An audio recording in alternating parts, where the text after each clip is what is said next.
If you are 55 or older, maybe you're looking at retirement, maybe you're looking at exiting your business, maybe you're thinking about slowing down, and maybe you've built a business that's doing multi-millions of pounds a year in revenue, and you've been doing it 20, 30 years, but you know that most of your wealth is tied up inside that business.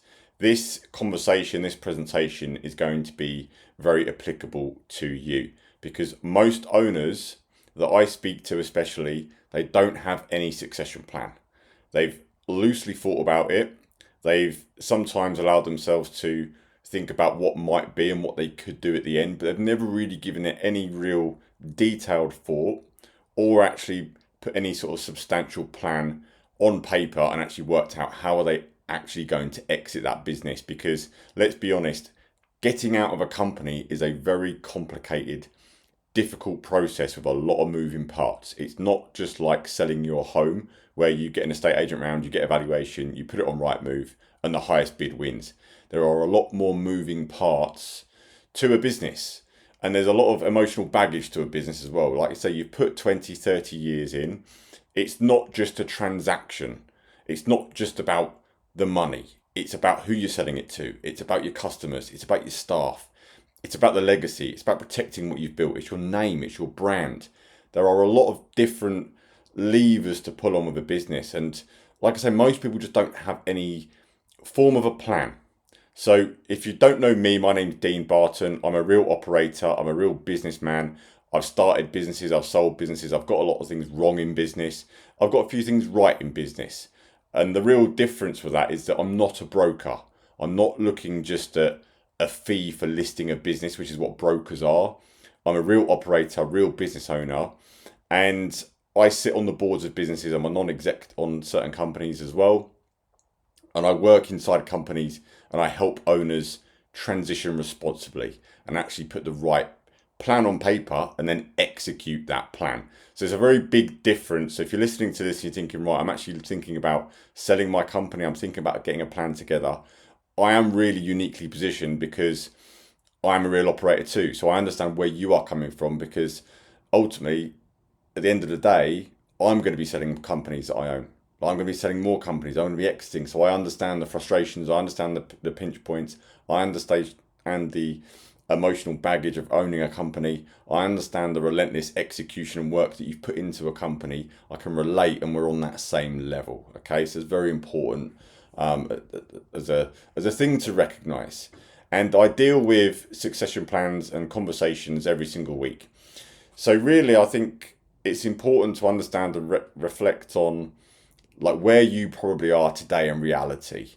And what I typically see is that most of a business owner's wealth is tied up in the company. You haven't taken loads and loads of money out of the company because you've reinvested cash back in, you've kept the money in. You don't really want to pay all of the dividends tax and everything that goes with it to take lumps of money out of a company. Most of your wealth is in the company. And a lot of it is stuck in the debtors. A lot of it is stuck in stock. And a lot of it is stuck in contracts that haven't started yet. Like you've been building this momentum and this snowball that's getting bigger and bigger and bigger as you build that momentum, but it's all contained within the company. You haven't got that money personally. The business is wealthy and successful, but you aren't so much personally. And that's smart because that's the most tax efficient way of living and there's a reason of doing that. But at some point you need to get that value out of the company. And then likely you might have children that are not really interested in the business that you think about maybe passing the business down to. But actually the unspoken thing is actually, are the children actually capable? Like a lot of children are not capable of running the business. It's a very different skill set. You and I both know the hard yards that you've gone in and put in to grow the business, it makes you into a different person and you are forced to develop certain skills. Whereas actually when a business is just handed to someone, and I'm not saying this is the wrong thing or the right thing, I'm just saying it how it is. It doesn't mean someone respects, appreciates, and really truly understands what it takes to run a company. Because we all know it's massive risk being in business. Things change all the time. It requires a different nous to just running a company when things are going well. It's having that nose of understanding, right, what do we need to change in the company to move forward? What do we need to stop doing in the company to keep us out of trouble? What do we need to do with the money and the cash flow to actually protect this business and keep this business moving forward. There's a lot of different commercial skills that you just don't get and you just don't gain by not owning and running a company with your own hard-earned money, in my personal opinion.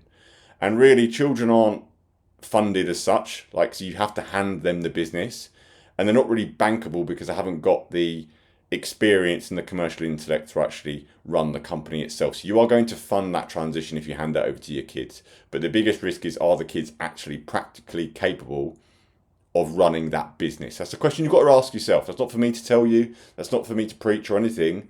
It's for you to genuinely ask yourself, if you're looking at kids as your succession plan, are they actually capable? Are they actually the right thing? Or are you going to create an absolute nightmare for yourself and them? Because let's be honest, like, there's a lot of stress and pressure when you don't know what you're doing. You're putting your kids into a vulnerable position that they can't win. And staff, they're going to see through that if that person is not capable. The next thing is there's like private equity, or there's big family offices, and depending on the size of the business that you've built, the interest generated by private equity and family offices and banks and big institutes is going to vary massively. If you've got a very small business, these people aren't going to be interested in your company whatsoever. But if you have built a business to a certain size, it can feel quite aggressive for a big corporate commercial institution to come in and take over your company, which is built on the foundations of maybe more of a family vibe, maybe more of a smaller team vibe where everyone mucks in, knows everyone, and is on a level playing field. And before you know it, you come into a big corporate institution and loads of people with clipboards, suits and ties who speak numbers, gobbledygook, and don't actually really understand your business as such. You know, there's different things for different people, but private equity and big aggressive, institutions, they're looking at purely what can we do with this business, what costs can we cut, what money can we earn out of it, how can we reduce the risk. And really, they're going to centralise a lot of things and actually cut a lot of people and costs out, because they're looking at it purely as a commercial transaction to make money and then sell that business back on in 3, 5, 7, 10 years as part of a plan. Like, they're not looking at just buying that company and go, right, let's take this business and keep doing what it's always done. Maybe we'll refine a few things. Maybe we'll shove off a few rough edges. Maybe there's 1 or 2 members of staff that need to change. And that's just the nature of business. That happens anyway by owning a company. Whereas that big aggressive corporate institution, they're ruthless. They don't care about Sharon in accounts who's been there 30 years and knows every nut and bolt of the company. They look at the overhead and go, actually, we don't need her anymore because we can replace her centrally through another company or by merging with a different business and actually improve the net margin. Whereas a private buyer is looking at, do you know what? Sharon from accounts, been there 30 years. She knows everything. What an asset. What an asset, because she knows all the little nuances of the company. So I want to keep her, and I want her to train other people below her and move it forward. It's a completely different vibe. And the next thing is, like I say, 80 to 90% of your net worth can be stuck in this asset, and you can still be the main decision-making system. Like, things go through you. You're the one still signing the checks. You're the one approving hires. You're the one handling the key big clients that bring in most of the revenue. And you're at risk, because without you, what happens to the company? And this is something I want you just to think about before I move on to the next section that I've got for you guys, is actually genuinely think about, if you disappeared from this company for 90 days, what would actually happen? What would actually happen if for 90 days you are not contactable? No one can email you, no one can phone you, no one can speak to you. You have to let the business just roll. And unfortunately, the less that the business relies, or should I say, the more the business relies on you, the less valuable that asset is. Because take you out and the business starts to crumble and eventually it will fail. Because we all know, speaking one business owner to another, if you go 3, 6 months where everything slips, the standards go, the profit margins go, the customers get pissed off, the operation slips, you can take a business that's been running for 20 years and it can go within 3 to 6 months because you run out of cash. You just run out of cash. And it's the harsh reality of business that you have to be on it all the time. We all know this. If you let things slip, they can massively slip. Maybe not today, maybe not tomorrow, but in 3 months, 6 months, 9 months, a year, that business can be completely ruined and destroyed. So I want you to really think about that before I sort of move on, because this is genuine stuff that we need to consider as a business owner, and especially you guys thinking about succession and moving on through the company. So as we move on, I see it that there are really four main paths to exiting a business. Now, these are realistic, and this is something that most owners will want to consider. And the right one really depends on your risk appetite, your family position, your succession plan, maybe there's senior management in place, and then actually the business strength. Like, how strong is the business? Because some businesses are fantastically strong. They've got amazing clients, they've got a good spread of clients, they've got great cash flow, they've got a great team, they're in a really strong place. But unfortunately, a lot of businesses, they're not in that position. Take one or two clients away and the whole business crumbles. Like, there's too much client concentration. The team aren't fully up to speed. They can't control it. They can't run the business properly without you. There isn't a strong leadership system in place. And the cash flow isn't amazing. The margins swing, they go up and down. There's no set predictability. There's no systems. There's no processes. That strength of the business is going to depend on what you can actually do to get out of the company successfully and profitably. So number one of the four that I think are genuine, reasonable, practical ways of exiting a company. Number one is the internal buyout in a structured way. This is an emotionally attractive way. This is the natural thing that business owners think about, is going, right, an internal buyout. So look at the current team you've got. They protect the culture. They take over the reins of the company. They know all the clients. They know the customers. They know how the business works. They understand it. But it's usually very unrefined, because you're taking employees who, let's be honest, have an employee mindset. They're employees for a reason, because they have a different risk appetite. They've got a different risk profile to you and me. It's very different going from an employee and thinking about your job, your standard working hours, your package, your salary, versus becoming an owner and looking at cash flow, looking at growth, looking at scaling, looking at not doing stupid things and not making emotional decisions over genuine business decisions. It's very, very different. So it requires a lot of well thought out plans, and it really takes some brutal honesty to actually objectively review every member of team that you have got. Because just because they're good at their job doesn't mean that they're good at running and owning a company. The responsibility actually buckles a lot of people. And unfortunately, I've seen this. People can't handle the responsibility, and they haven't got the humility to learn to actually be an effective, good business owner, because they think, right, I'm going to change this. The minute they're gone, I'll do this, and this, and I'll do it this way, and I'll change this, and I'll move. And before you know it, they've actually started ruining the company and what made it successful in the first place. And they're not sticking to the basics, because most people can't stick to the basics. They've got these grand flash ideas, and you can actually ruin a great solid business. It's been there 20, 30 years and slowly decline it. And unfortunately, most internal buyouts go wrong because it's the wrong people at the top. Leadership starts at the top, works its way down, wrong people at the top, and it will go wrong eventually, and it's not good. Number two, you can do a strategic sale. And what I mean by a strategic sale is maybe it's your competitor. It's an easy way for a competitor to swallow you up. So let's say you've got a business that's doing £10 million a year. There might be a competitor that's also at 10 million a year. They might be at 15. They might actually be a little bit lower. They might be like 7 or 8. And strategically, that competitor can buy you so they can double their business in a transaction. So that's a very lucrative deal for them, but it's actually a very lucrative deal for you, because when you're competing, you've got a competitor on the other side of the coin. Those people are largely dealing with the same sort of clientele. They've largely got the same infrastructure as staff. They're largely buying from the same manufacturers. And that conglomeration, that putting those two businesses together, is a very smart way of doing that. So actually that's a great way of reducing your ownership in a gradual way and structuring a right deal. It's a great way of de-risking transition, because you know that someone else has also been in business 10 years over here doing the same thing as you, and you can actually just bolt on your business to them and do that in a profitable way. Great for them, win for you too. It also allows you to maintain solid income because the way you structure that deal can be very beneficial from a tax point of view. And it can be done more of a structured transition rather than a just sudden exit, which I think a lot of people actually struggle with. And this doesn't get talked about a lot of actually, okay, you're talking about succession plans, you're talking about exiting a business, and right, okay, figure and terms, what are those going to look like? Like, how much are you going to pay me? How am I going to get the money?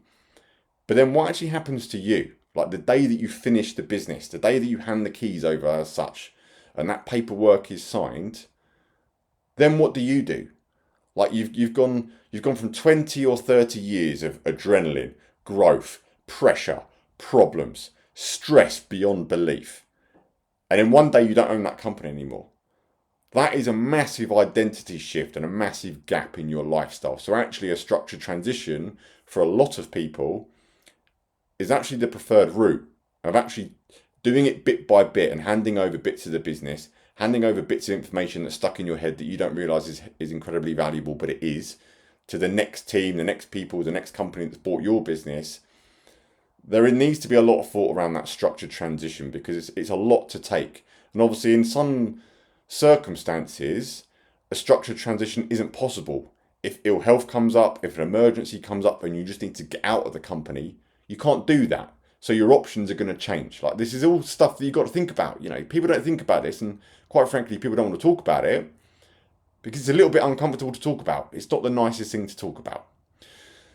So after a strategic stage scale, the next thing to look at, which used to be better than what it is today, but it is still very good, is what's called an employee ownership trust, an EOT. Now, these used to be highly tax efficient. Since Labour's come in, they've changed those rules. It's still quite tax efficient, but you need to have all your ducks in a row because you can get caught out with this. It is highly tax efficient. It works well with stable, predictable profit businesses, companies that are very well structured, that have got a great management team in place, can run sustainably for a long period of time for the next 10, 20 years. It's a decent sized company. It's not a small business. It's something that there is a massive team in place. There's strong customer base that isn't concentrated to one or two, and you've got predictable revenue coming in. It does require a lot of governance and a lot of discipline and a lot of structures set up. It is an employee owned trust, so it means exactly that. The business is being sold to the trust, so the trust owns the company and the employees work for that trust. It's not a way of someone else owning the company because the trust owns the company. So if an employee fails and they get fired, they leave the trust. They don't own the company. They don't have anything to do with that company. The trust owns the company, and the most famous one for knowing that is John Lewis is a partnership, but that is more like a trust. But it's not suitable for volatile businesses, for thin margin businesses, and it's not suitable for dramatically growing the business. It's more just a keep the business ticking over and grow steady because you've got employees that own the trust. It's not a way of aggressively then keep growing that business. There's a lot of benefits to an employee-owned trust. They cost a lot of money to set up and get right correctly. And the thing you've got to bear in mind is that with the current tax position, that you do have to pay the tax on day one. So a cash flow thing does come into effect, and the company has got to perform over a set period of time to get your money out. So for argument's sake, if you sell a company for, let's say, £10 million, you are going to get that £10 million over the next 5 to 10 years. So once you, like day one, you set up the trust and the company is now owned by that trust, that £10 million will get paid yearly or quarterly or however what way the deal is structured over a period of time. So you have to be confident that the team in place and the employees that own the trust can deliver, can keep the company running to pay you out of the trust over 5 or 10 years. Because you might think, great, I've sold it for 10 million. Day one, you leave and you go to Mexico or you go to the Bahamas and you go and retire. If the team don't perform and that company doesn't perform, the profits slip and the money isn't there, it can't pay you. So you've got to be very, very confident that the team left running there allows the cash flow of the business and the trust to then pay you your money tax efficiently, because this is where a lot of them go wrong. You can do an employee-owned trust and go, great, I've sold my company for 10 million, it's highly tax efficient, but the company's still got to perform to pay you the money. And that's a very clear thing. You really got to understand that, how the mechanics of an EOT works. Then number 4, the next one is an operator-led acquisition. Now, this is, I think, the preferred route for a really clean transition. And this is something that I favour and something that I look to do with business owners is actually having an operator that comes in who understands the business, who knows the business, and brings in active operational involvement. So they actually come in to continue the business and move it on forward. There is a structured handover between current owners to new ownership, and there's a plan in place to actually make sure that business continues to grow steadily, not aggressive growth, not come in and change a million things and just go, right, how do we protect what's been built? How do we objectively protect what has been built? And actually, let's look at the business correctly with a bit of a fresh perspective and go, okay, this business is run on 30 years with this client, this client, and this client. This is the team, and this is the strengths of this business. These are the objective weaknesses of this business. These are the finance realities of this business. And how do we make this business a little bit better? Flick off the rough edges and just improve the business and make sure it continues to grow for the next 20 or 30 years. And it allows that continuity and control for a transition period for the current ownership. And it can be staged to suit both sides. It doesn't mean you have to sell 100% of your business today. It might be that you sell 50% of the business on day one, and over the next 1 or 2 years, the equity increases, or you dilute more and more and more over time. And it allows that really nice, slick transition. You can do an operator-led acquisition. It is 100%, but it's going to be dependent on the owner, the circumstances, and whatever is going on with you and yourself. And none of these options are right by default. There's no perfect option. The structure has to fit you. The structure has to fit you, your business, and your circumstances. And this is where, like, having a real well thought out plan and detailed, really considering all the options. And I think this is actually the biggest problem that a business owner has, is that, one, you don't actually know what options you've got. So how can you consider options if you don't actually know what they are? 2, having a lot of frank, open, honest conversations just about the reality of what you really want to have happen. Because like I say, it's not just, let's list this business for sale and see what we get. There's a lot more to it. So many more moving parts. And I know, certainly from my point of view, I care about employees that work for me. I genuinely care. I see the responsibility of everyone's livelihood, income, personal life revolves around the money that my companies pay those people. So there's a lot of weight there. I also have a lot of weight with clients and customers. I'm not letting them down. And there's a lot of weight of actually seeing something be successful, because I think, for me, in reality, if you sell a company for a lot of money and you know that in 6 months' time that company's not going to be there anymore, that's a bit of a hollow victory. Yes, you've got money out, maybe you've lucked out, and maybe you've got the maximum that you could for the business. But in 6 months' time, once that thrill and that buzz is gone, I mean, you look at it in reality, if you bumped into an old employee of yours or a customer and someone didn't get paid by that business and you exited 6 months before, a year before, for all your millions, that guilt and that pressure and that responsibility, I wouldn't personally enjoy that. And everyone's different. Some people are just out for themselves and what's in it for them. Great, you crack on. But that's not me. I think the reality is, most of us, good, honest people, business owners, we've been through the hard yards and we care about people, we care about our brand, we care about our name. Doesn't matter whether we still own the company or not, we still want it to do well and see it go on and move forward. So I hope that really sort of makes sense. Now, with all that being said and those options that I spoke about here, there is a brutal but necessary reality to consider. That emotionally, most business owners value the business based on the sacrifice, the decades of work put in, the amount of blood, sweat and tears invested into the company. But unfortunately, in reality, that's not how a business is valued. Again, it's like a home. You can have 2 of the exact same houses next to each other. One house might have been decorated in the last 6 weeks to sell it. The other house might have been decorated 36 times over the last 5 years. You've given it all the love and all the care you much like, and you've put loads of effort into it, loads of time. You've bought all the cushions, you've bought all the nice carpets, and you name it. But in reality, the houses are still worth the same. It doesn't matter how much effort you put into this house, because this house has still been decorated in the last 6 weeks to sell it. So it still looks new and still looks fresh and still is in comparison to this business. There is a market value for a business based on the facts. It's not based on how much effort, time, and the ball ache factor that you've put in. Market valuables are transferable. It's profit. How much profit is that business actually making? What's the risk of that business? What's the risk profile? Because you've got to think about it logically. A low single digit net margin business does not sell for a lot of money. A high risk business does not sell for a lot of money. And people think you get really high multiples just because of the time, effort, and how hard you've worked. And I'm sorry, but that's just not the reality.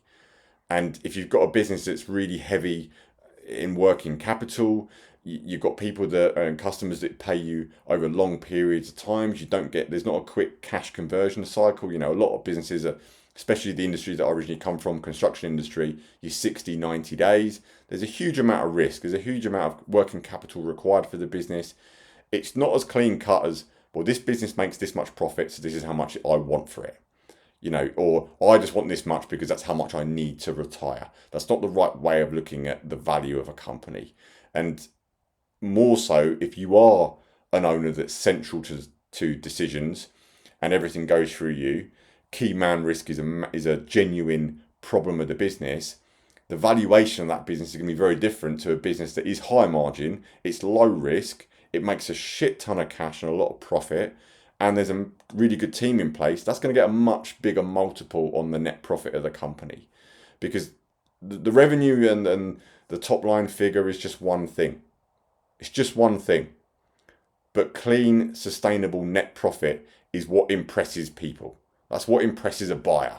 If you can clearly demonstrate, right, this business makes $1 million net every year, doesn't require me, works on repeat, it's low risk, it's got working capital, it's a great business that's not going to go out of fashion, it's not some new trend, it's just a solid, stable industry, that business is going to get a lot more as a valuation, and people are going to want to buy it. People are going to want to buy it. And that's the thing you've got to ask is, would you want to buy your business? You've genuinely got to ask that in your own head. Would you buy it? Because if you wouldn't buy it, why would anyone else? And this is just a way of looking at it. And again, it's just an open, honest conversation. And if you are the person that's still signing everything, if you're still the person that has to double check everything, you're not really in a position to be exit ready and get the best deal. And unfortunately, when you don't have a plan, and you leave things too late, or something does happen, an accident happens, you do get ill health, a situation happens, because we all know life happens, the unexpected happens. If you don't get on top of that stuff now, then you're going to be forced to make a decision that's not going to be the great and the best deal. Like, you're going to be forced into doing something that you need to do that isn't actually the best deal that you could do, and something that you actually want to do.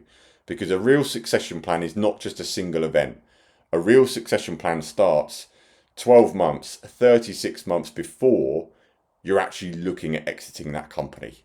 This is the vision that you've got to have. It's that long-term vision. And obviously, as you are, tongue-in-cheek at the end of the line of an entrepreneurial journey, the end of the line of a business career, you might not have 36 months. And I've certainly spoke to business owners in their 80s and their 90s. They haven't got 3 years to think about, right, what's the perfect plan and how do we structure this business properly now? How do we tweak the margins? How do we recruit the right people? How do we set this business up so it is going to be worth the maximum value at the end? So that we can get out of it, so that we can get a real succession plan. But this is the reality of what you really want to be thinking about, is 12 to 36 months out. Because the best exits are planned. They're planned early. The weakest exits, they're not planned at all. And that's just the truth, okay? So really, for you guys to sort of wrap this video up and this training up, is what does a 24-month runway actually look for you guys? I think you need to start looking at that in reality. And number one, you always want to strengthen up the reporting of the company. Get the finances absolutely immaculate. Get everything in order. So there's no director's loans, there's no intercompany accounts, there's no mess, there's no just baggage and mess that some businesses have. Like, just clean everything up. Again, like selling a home, clean up the home, get the carpets cleaned, decorate it, make it look better. Not You're not making it look better and faking it. You're just tidying up the rough edges and getting out all of the stuff out of the closet that you know is there in the company, and you just want to put your best foot forward. Strengthen up the reporting, strengthen up the finances of the company. Remove any owner dependency that you might have by really letting go of a lot of things, which is the hardest thing as a business owner. Trust me, I know.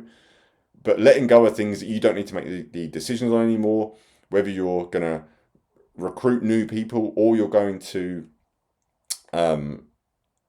promote people already in the business to start making decisions and start holding them accountable, start setting them targets and making them, having to perform on their area of domain, whether it's the sales department, whether it's a marketing department, whether it's operations, whether it's a finance director, you name it, whatever it is the business does, people have got to start owning their numbers. And this is the way I like to look at it, is that I learned a long time ago that trying to manage people is the hardest thing in the world.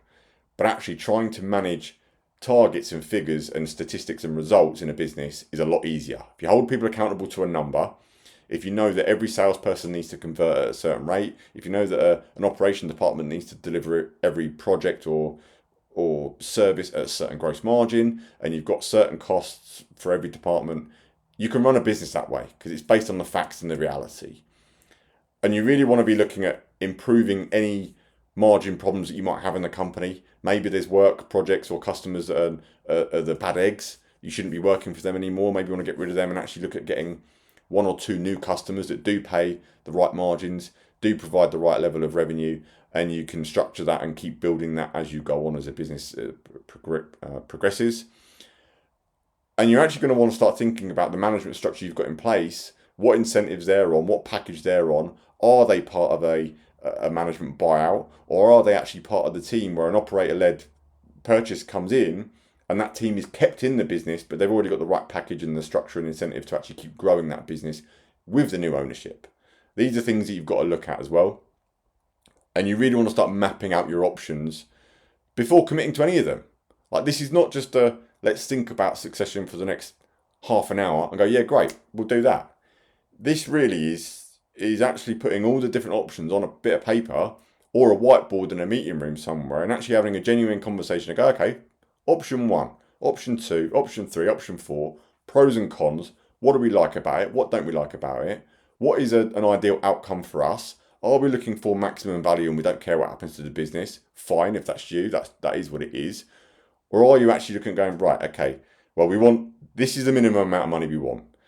This is what we'd really like financially. This is how I'd like it to look. I want a certain amount on day one. I want a certain amount over a period of time because it's tax efficient. And I want a transition with the clients and the staff.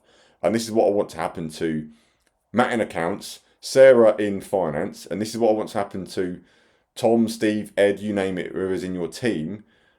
What you want their future to look like. Like, what is their plan? And are they going to be looked after properly? And just start mapping out all of these things, because this is what really positions you in a much better structured and strategic way. Now, all of this takes a lot of effort and time.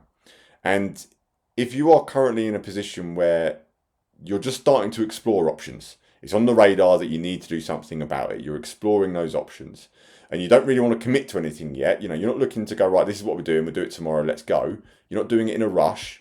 You actually genuinely want to think about, right, let's just not commit to anything, but let's start looking at what we could do.